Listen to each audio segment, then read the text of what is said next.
ಕಚ್ಚಿ ಮೃತಪಟ್ಟ ಮಹಿಳೆಯ ಮಕ್ಕಳ ವಿದ್ಯಾಭ್ಯಾಸಕ್ಕೆ ನೆರವು ನೀಡುವುದಾಗಿ ಘೋಷಿಸಿದ ಶಾಸಕ ಎಚ್.ವಿ. ವೆಂಕಟೇಶ್ ಅವರು ಮಾನವೀಯತೆಯನ್ನು ಮೆರೆದಿದ್ದಾರೆ.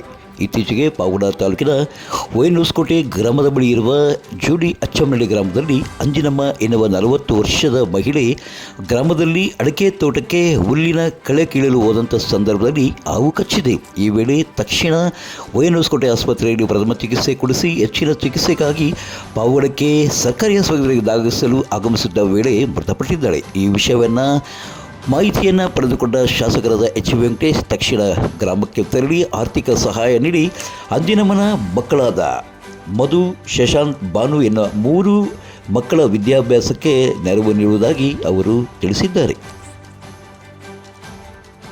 ಅಂಜಿನಮ್ಮ ಪತಿಗೆ ಆರ್ಥಿಕ ಸಹಾಯವನ್ನು ನೀಡಿ 3 ಮಕ್ಕಳ ಅಳುವುದನ್ನು ಸಂತೈಸಿದ್ದಾರೆ. ನಾನಿದ್ದೇನೆ, ನಿಮ್ಮ ವಿದ್ಯಾಭ್ಯಾಸಕ್ಕೆ ಸಂಪೂರ್ಣ ಬೆಂಬಲ ನೀಡುತ್ತೇನೆ ಎಂದು ತಿಳಿಸಿದ್ದಾರೆ.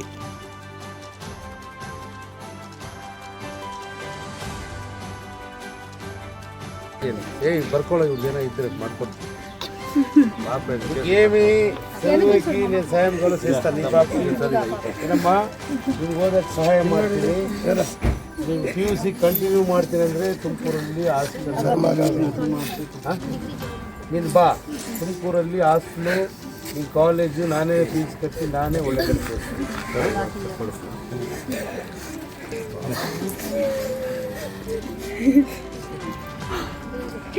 ಅಳಬೇಡ.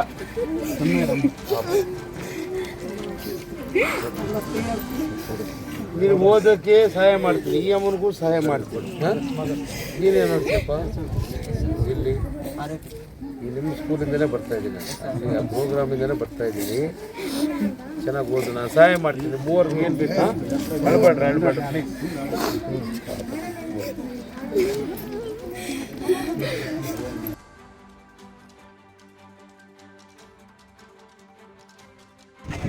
ಶಾಂತಿನಗರದ ಖಾಲಿ ನಿವೇಶನದಲ್ಲಿ ಹಾಕಿರುವ ಪ್ಲಾಸ್ಟಿಕ್ ತ್ಯಾಜ್ಯ ಮತ್ತು ಕಸದಿಂದ ಗಬ್ಬು ವಾಸನೆ ಬಡಿಯುತ್ತಿದೆ.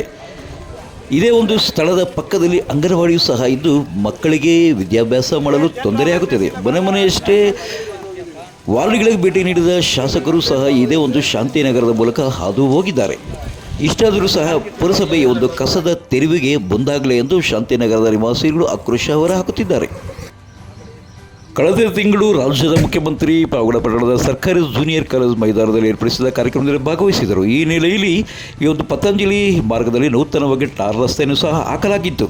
ಅದರಿಂದಲೇ ಈ ಒಂದು ಪತಂಜಲಿ ನಗರದ ನಿವಾಸಿಗಳು ಕಸವನ್ನು ತೆಗೆದುಕೊಂಡು ಬಂದು ರಸ್ತೆಗೆ ಸುರಿತಾ ಇದ್ದಾರೆ. ತಾವೀಗ ನೋಡ್ತಾ ಇರ್ಬೋದು ಈ ಒಂದು ದೃಶ್ಯದಲ್ಲಿ ಈ ಒಂದು ಪತಂಜಲಿ ನಗರದ ನೂತನ ಟಾರ್ ರಸ್ತೆಯ ಮುಂಭಾಗದಲ್ಲಿ ಕಸವನ್ನು ಹಾಕಿರುವುದು.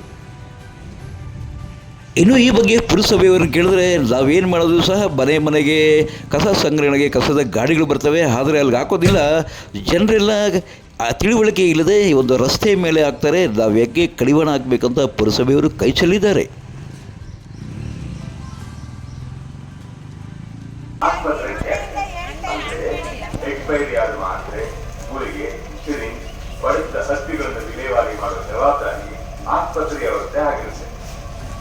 ಹೊಸ ವ್ಯವಸ್ಥೆ ಪ್ರಕಾರ ಕಸ ಒಯ್ಯುವವರು ಪ್ರತಿದಿನ ಮೊದಲೇ ನಿಗದಿಪಡಿಸಿದ ಸಮಯಕ್ಕೆ ತಮ್ಮ ವಾಹನದೊಂದಿಗೆ ನಿಮ್ಮ ಬೀದಿಗೆ ಅಂದ್ರೆ ನಿಮ್ಮ ಮನೆ ಕಸಕ್ಕೆ ಬರ್ತಾರೆ. ಸಾರ್ವಜನಿಕರು ಕೊಳೆಯೋ ಕಸ ಮತ್ತು ಕೊಳೆಯದ ಕಸಗಳನ್ನ ಕಸ ಒಯ್ಯ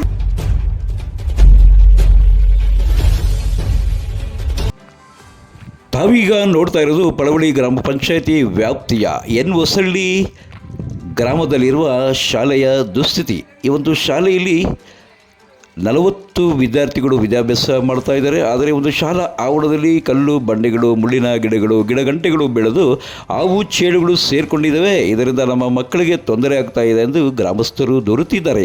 ಇನ್ನು ಈ ಬಗ್ಗೆ ಸಂಬಂಧಪಟ್ಟ ಜಿಲ್ಲಾ ಪಂಚಾಯತಿ ಇಲಾಖೆಗೆ ಹೋದರೆ ಅವರು ಇದು ನಮಗೆ ಸಂಬಂಧ ಬರಲ್ಲ, ಪಂಚಾಯತಿಗೆ ಹೋಗಿ ಕೇಳು ಎಂದಿದ್ದಾರಂತೆ. ಇನ್ನು ಗ್ರಾಮ ಪಂಚಾಯತಿಗೆ ಹೋದರೆ ನಾವು ಈ ಒಂದು ಕೆಲಸ ಮಾಡೋದಿಲ್ಲ ಅಂತಲೂ ಸಹ ಆರಿಕೆ ಉತ್ತರವನ್ನು ನೀಡಿದ್ದಾರಂತೆ. ಹಾಗಾದರೆ ಈ ಒಂದು ಶಾಲಾ ಆವರಣವನ್ನು ದುರಸ್ತಿ ಮಾಡುವುದು ಯಾವ ಎಂಬ ಯಕ್ಷ ಪ್ರಶ್ನೆ ಈಗ ಕಾಡುತ್ತಿದೆ.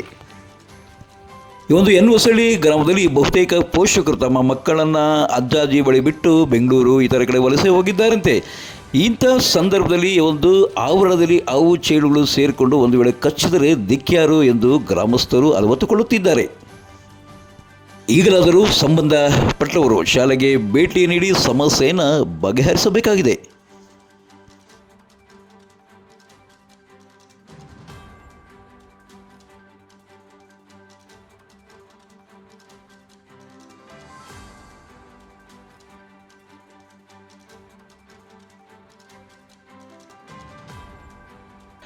ಪಾವಗಡ ತಾಲೂಕಿನ ತಾಜಾ ಸುದ್ದಿಗಳಿಗಾಗಿ ನಮ್ಮ ಚಾನಲನ್ನು ಪಾವಗಡ ಪವರ್ ನ್ಯೂಸ್ ಎಂದು ಸಬ್ಸ್ಕ್ರೈಬ್ ಮಾಡಿ, ಜಾಹೀರಾತು ನೀಡಿ ಪ್ರೋತ್ಸಾಹಿಸಿ ಬೆಂಬಲಿಸಿ. ನಾನು ನಿಮ್ಮ ಸತ್ಯ ಲೋಕೇಶ್, ಸಂಪಾದಕರು, ಪಾವಗಡ ಪವರ್ ನ್ಯೂಸ್.